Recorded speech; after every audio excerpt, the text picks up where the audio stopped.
우리에게 주신 말씀은 구약성서 에스겔 20장 40절부터 49절까지 말씀입니다. 에스겔 20장 40절에서 49절의 말씀입니다.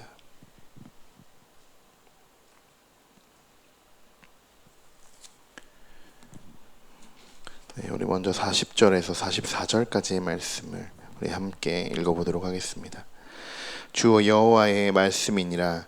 이스라엘 온 족속이 그 땅에 있어서 내 거룩한 산 곧 이스라엘의 높은 산에서 다 나를 섬기리니 거기에서 내가 그들을 기쁘게 받을지라. 거기에서 너희가 드리는 첫 열매와 너희 모든 성물을 요구하리라.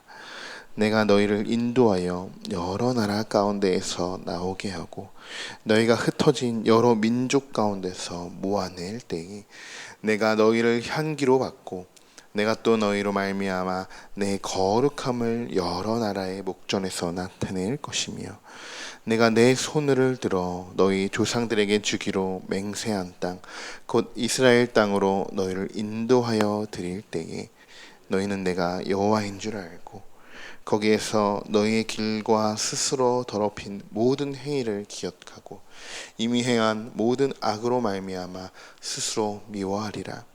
이스라엘 족속아, 내가 너희의 악한 길과 더러운 행위대로 하지 아니하고 내 이름을 위하여 행한 후에야 내가 여호와인 줄 너희가 알리라.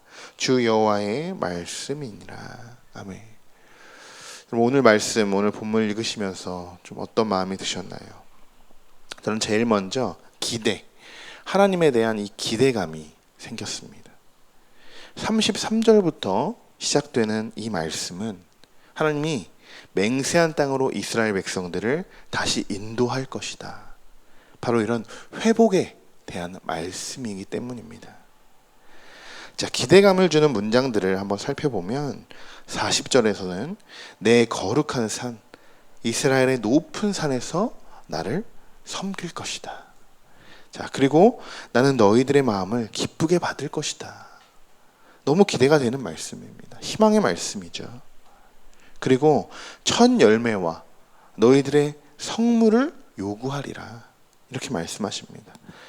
여러분, 이들에게 일단 열매가 있다는 것, 또 하나님께 예배할 수 있는 이 성물이 있다는 것, 이것은 무슨 뜻이냐? 앞으로 이들의 모든 삶은 이전처럼 완전히 회복되어졌다. 그리고 어떻게 보면 이전보다 훨씬 더 좋은 그런 상황으로 회복되어졌다는 것을 우리가 알 수 있는 증거의 말씀이죠.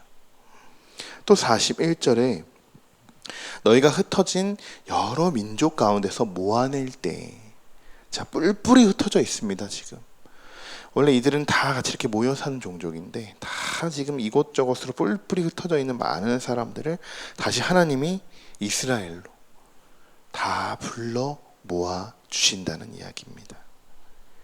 42절에서는요, 너희 조상들에게 주기로 맹세한 땅, 곧 이스라엘 땅으로 너희를 인도할 것이다. 바로 이렇게 우리들을 회복시켜 주시고 이전보다 더 축복된 삶을 이렇게 누리게 하시는 분, 바로 우리 하나님이시라는 것을 여러분 잊지 않으시길 바랍니다. 우리에게 분명히 하나님의 징계와 심판은 분명히 있지만, 그러나 그것을 통해서 그것이 우리에게 어떻게 적용이 되고 우리의 삶에서 어떤 변화를 가져오게 하는지, 우리가 오늘 말씀을 통해서 이 부분을 느낄 수 있어야 한다는 것이죠. 43절의 말씀을 보시면 이미 행한 모든 악으로 말미암아 스스로 미워하리라, 이런 말씀이 있습니다. 자, 이 말씀이 의미하고 있는 것은 바로 이런 뜻이에요. 여호와 하나님을 너희 스스로 인정하게 될 것이다. 바로 이런 의미를 지금 포함시키고 있는 것입니다. 우리는 아무리 우리의 힘으로 해결하려고 하지만 결과를 보면 우리 스스로 할 수 있는 것은 정말 아무것도 없다는 것, 우리가 뒤늦게야 늘 깨닫게 됩니다. 그래서 하나님이 오늘도 우리에게 말씀하고 계시는 것입니다. 이스라엘 백성들처럼 그들이 자신들이 할 때 그 자신들이 무언가를 할 때는 정말 무가치하게 되는 것, 무가치함을 알게 되고, 그들이 전적으로 하나님의 은혜만을 바라보며 신실하신 하나님, 그런 하나님을 그들 스스로가 인정하게 되는 것, 오늘 우리에게 필요한 부분인 줄 믿습니다. 여러분, 우리가 전적으로 하나님만을 신뢰하고 하나님만을 인정한다는 것, 여러분, 그것이 축복입니다. 여러분이 생각하고 믿고 계신 그런 하나님의 축복은 어떤 축복이십니까? 하나님은 여러 가지의 축복의 통로로 우리들을 인도하시고 사용하시지만, 결국 그 축복을 받는 자들에게 필요한 것은 하나님을 전적으로 신뢰하고 믿는 그 믿음이 필요한 것이죠. 만약 여러분의 그 축복의 기준이 세상의 기준에 더 가까워졌더라면 그것은 우리가 하나님의 진정한 축복을 구하는 것은 아닐 것입니다. 축복의 행위, 그냥 축복의 결과들만 구하고 있었던 그런 율법주의자들과 다르지 않음을 우리가 또 한 번 알 수 있습니다.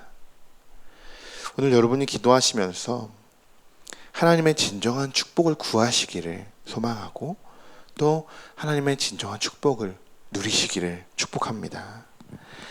그러면 우리 또 한번 45절부터 우리 49절까지의 말씀인데요, 우리 함께 읽어보도록 하겠습니다. 여호와의 말씀이 또 내게 임하여 이르시되, 인자야, 너는 얼굴을 남으로 향하라. 남으로 향하여 소리내어 남쪽의 숲을 쳐서 예언하라. 남쪽의 숲에게 이르기를, 여호와의 말씀을 들을지어다. 주 여호와께서 이같이 말씀하셨느니라. 내가 너희 가운데 불을 일으켜 모든 푸른 나무와 모든 마른 나무를 없애리니 맹렬한 불꽃이 꺼지지 아니하고 남에서 북까지 모든 얼굴이 그슬을 일지라. 혈기 있는 모든 자는 나 여호와가 그 불을 일으킨 줄을 알리니 그것이 꺼지지 아니하리라 하셨다 하라 하시기로, 내가 이르되 아하, 주 여호와의 그들이 나를 가르쳐 말하기를 그는 비유로 말하는 자가 아니냐 하나이다 하니라. 아멘. 여호와의 말씀이 회복의 말씀 뒤로 계속적으로 이어지고 있습니다. 남쪽 숲에 불을 일으켜서 거기에 있는 모든 나무들을 불태워버릴 것이다. 여기서 말하는 이 불, 남쪽에서 북쪽으로 옮겨질 때까지도 꺼지지 않는 불이다. 아주 맹렬하게 타오르는 그런 어마어마한 불이다. 우리나라도 얼마 전에 강원도에서 큰 산불이 났었습니다. 재난 사태까지 번지게 된 아주 큰 대형 사건이었죠. 그런데 오늘 본문에서 나오는 이 불은 남쪽부터 시작해서 북쪽에 있는 모든 나무들 다 태워버린다고 말하고 있습니다. 물론 실제 일어난 일은 아닙니다. 이 에스겔은 묵시문학이기 때문에 하나님의 에스겔을 통해서 환상으로 하나님의 예언들을 지금 미리 보여주고 있는 그런 말씀들의 내용이죠. 하지만 분명한 것은 이렇게 그 심판이 무섭다는 것을 에스겔을 통해서 그 이스라엘 백성들에게 깨닫게 하시는 말씀입니다. 한번 생각해 보십시오. 남쪽에서 북쪽이라, 그냥 우리 남쪽, 우리 파주부터 시작해서 부산까지 만약에 그 불이 꺼지지 않고 맹렬하게 그 불이 타오르고 있다, 생각만 해도 우리가 생각할 수도 없는 만큼의 엄청난 대형 사건이 될 것입니다. 여러분, 재앙보다 무서운 것이 하나님이십니다. 왜? 자연을 창조하신 분도 하나님이시기 때문이죠. 모든 만물을 창조하신 분은 하나님이시기 때문입니다.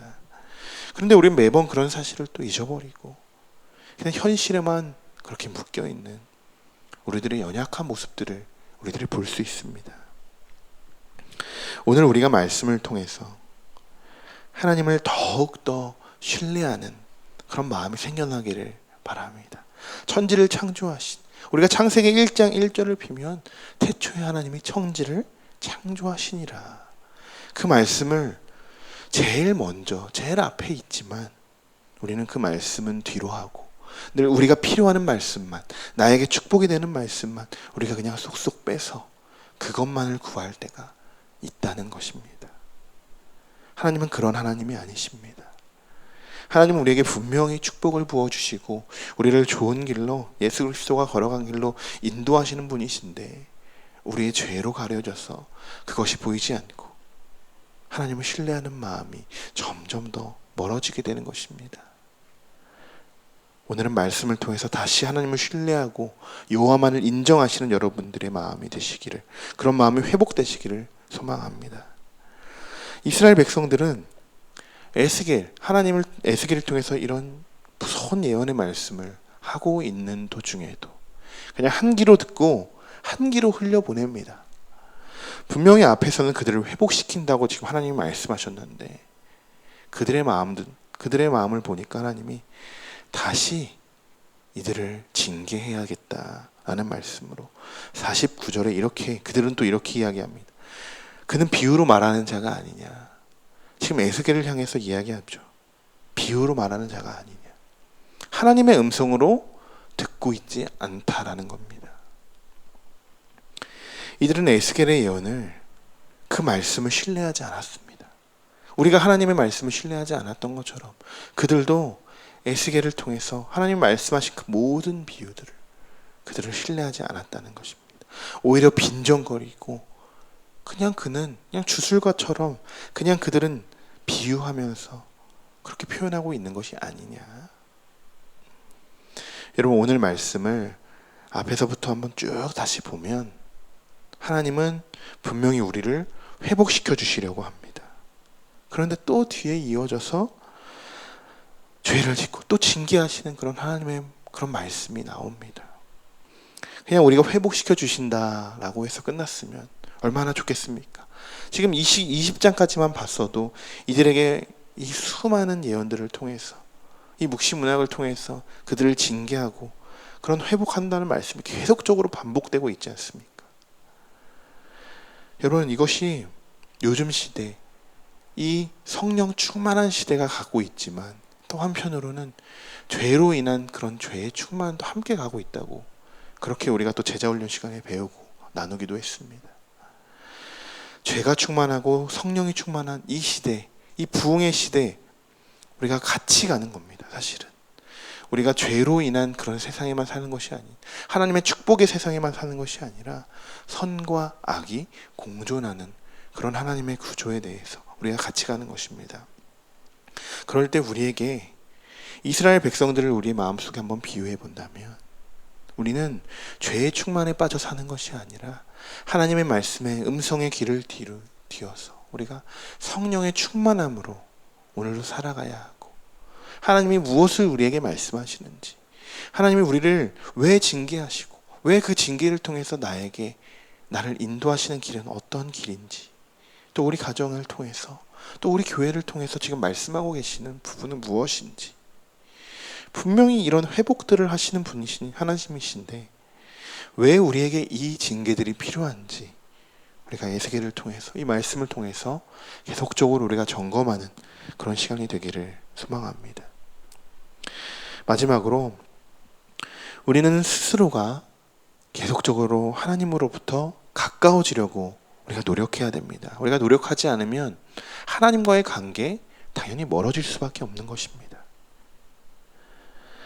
오늘 회복의 말씀을 더욱 사모하고 또 그 말씀을 붙들고 기도하시는 그런 우리 모든 성도 여러분 되시기를 간절히 소망합니다. 기도하겠습니다. 우리를 만드시고 또 보호하시고 인도하시는 하나님, 우리의 모든 삶은 주님의 것임을 고백합니다. 오늘 우리에게 주신 이 말씀을 붙들고 하나님 앞에서 먼저 회복되기를 구합니다. 우리에게 전적으로 하나님만을 신뢰할 수 있는 마음을 허락하시고, 우리에게 어떤 상황이 주어질지라도 그것을 우리가 그냥 뒤로 밀어버리는 것이 아니라 이것을 통해서 나에게 말씀하시는 그것이 무엇인지 하나님 깨달을 수 있는 지혜를 허락하여 주시옵소서. 우리의 모든 삶 하나님께 맡겨드리는 축복의 삶으로 하나님이 인도하여 주실 줄 믿습니다. 축복의 통로로 인도하실 그런 하나님만을 신뢰하며 오늘 말씀 예수 그리스도의 이름으로 기도드립니다. 아멘.